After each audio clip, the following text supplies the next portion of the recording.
Merhaba, Bitki Günlüğü'me hoş geldiniz sevgili bitki dostları. Bitkilerin dünyasına yaptığımız bu yolculukta her gün yeni bitkilerle tanışabilir, onların pek fazla bilinmeyen hikayelerini benden dinleyebilirsiniz. Dilerseniz hemen yeni bir bitkiyle daha tanışalım. Göknar ya da Latince adıyla Abies, çamgiller yani Pinaceae familyasından Kuzey Yarımküre'ye özgü iğne yapraklı bir ağaç türüdür. 40 ile 70 metreye kadar boy yapabilen ve 60'a yakın türü bulunan bu orman ağacının yumurtaya benzeyen kozalakları bulunur. Bu kozalaklar olgunlaştıklarında düşmek yerine ağacın üzerinde ufalanır ve göknar kanatlı tohumlarını böylece doğaya yayar. Göknar her ne kadar sedirle yani Cedrus ile yakın akraba olsa da görünüm, dal ve yaprak dizilimi olarak Ladine yani Picea'ya benzeyen bir ağaçtır. İlginç bir bilgi olarak Norveç'te keşfedilen bir Norveç ladininin yani Picea abies'in 9558 yaşında olduğu ve dünyanın en yaşlı ladini olduğu tahmin edilmektedir. Göknar ile ladini ayırt etmek ise aslında çok kolay. Çünkü ağacın kozalakları ve yaprakları doğru bir tanım için yeterlidir. Göknarın ütüyle preslenmiş gibi yassı yapraklarının iki yüzü bulunur. Yetişkin ağaçlarda küt ve batıcı olmayan bu yaprakların üst yüzeyi genellikle koyu yeşilken yaprağın alt kısmında çift beyaz çizgi yani stoma bantları görülebilir ve göknarın kozalakları olgunlaştıklarında bile dala dik olarak dizilidir yani göğe dönüktür. Göknarın sedir, ladin ve karaçamla ortak olan bir özelliği ise güçlü bir kök sistemine sahip olmasıdır.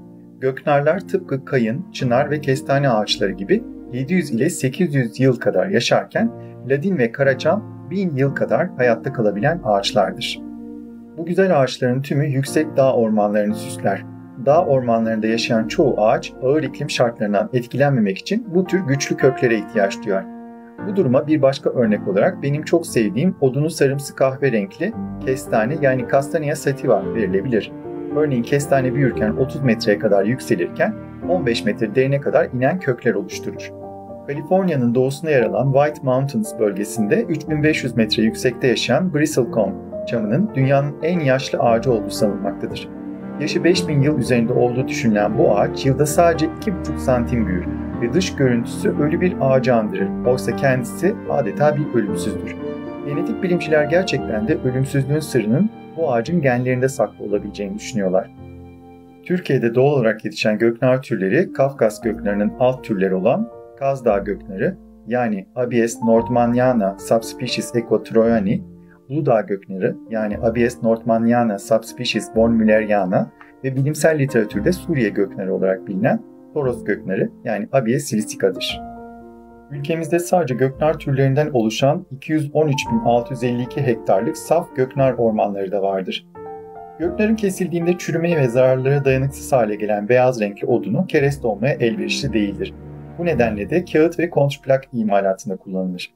Ayrıca tereyağı ve pekmez fıçıları da göknar ve ladin odunundan imal edilir. Diğer yandan Kore göknarı yani Abies koreana ve Fraser göknarı yani Abies fraser parlak renkli kozalakları için bahçelerde süs bitkisi olarak kullanılır. Kururken kokulu yaprakları kolay dökülmeyen bazı göknar türleri Kafkas göknarı yani Abies nordmanniana, ulu göknar yani Abies procera, Fraser göknarı yani Abies fraser ve balsam göknarı yani Abies balsamea tüm dünyada yılbaşı çamı olarak yetiştirilen ve haliyle kitlesel kıyıma uğrayan göknar türleridir. Yılbaşı çamı olarak göknar süsleme fikri de aslında Türklerin icadıdır dersek hiç de yanlış bir şey söylemiş olmayız. Hatta Noel Baba figürü de Orta Asya'daki Ayaz Ata adı verilen bir efsanevi kişilikten doğmuştur. Göknar aslında böyle oyuncak yapılmayacak kadar asil bir orman ağacıdır. Nemli toprakları ve ılıman iklimleri seven göknar yazın bile serin ve yağışlı olabilen yüksekliklerde yani dağ ormanlarında yetişir ve orman meyvelerini tozlaştıran orman kelebekleri de göknar sayesinde hayatta kalırlar. Dik ve çatallaşma yapmadan büyüdüğü için göknar, çağlar boyunca doğruluğun ve dürüstlüğün sembolü olmuştur. Keltler toplumlarındaki önemli kişileri yaşlı ve ulu göknar ağaçlarının dibine gömerlermiş ki çok uzaktan bile herkes ebedi uykularını uyudukları yerleri görüp onları daima hatırlayabilsinler. Yunan mitolojisinden birbirinden farklı versiyonları olan kısa bir öyküyle bitireyim göknar videosunu da. Ormanların ve kırların tanrısı Pan, bir orman perisi olan Pithis'e aşıkmış. Pithis de bu keçi ayaklı tanrıya karşı hiç boş sayılmazmış. Fakat kuzey rüzgarının taş kalpli tanrısı Boreas da bu genç kıza gönlünü kaptıranlardanmış. Kız seçimini Tanrı Pan'dan yana kullanınca Boreas öfkeden çılgına dönmüş. Ya benimsin ya toprağın dercesine öyle esmiş gürlemiş ki zavallı Pitis bu şiddetli rüzgara kapılıp sarp bir uçurumdan aşağı yuvarlanmış ve oracıkta ölüvermiş. Pan kızın cansız bedenini bulduğunda öylesine üzülmüş ki onu oracıkta bir göknar ağacına dönüştürmüş. İşte o zamandan beri kuzey rüzgarı acı acı estiğinde göknar da ağlamaya başlarmış. Sonbaharda kozalaklarından damlayan öz suyu zavallı orman perisi Pitis'in gözyaşlarıymış meğerse. İzlediğiniz için teşekkürler. Bitki Günlüğümün daha fazla bitki severe ulaşabilmesi için abone olmayı ve beğendiğiniz videoları sevdiklerinizle paylaşmayı lütfen unutmayın. Bol çiçekli günler dilerim.